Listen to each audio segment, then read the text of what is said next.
Jessica Iskandar membongkar kebenaran jika dirinya menolak bantuan dari Raffi Ahmad, beberkan alasannya.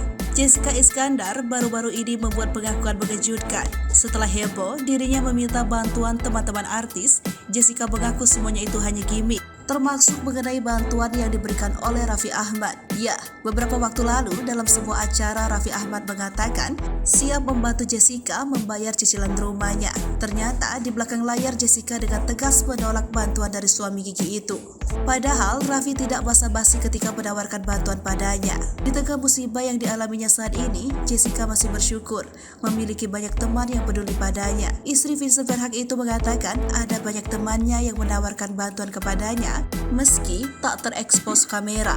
Bahkan orang yang tak disangka pun menghubunginya untuk menawarkan bantuan.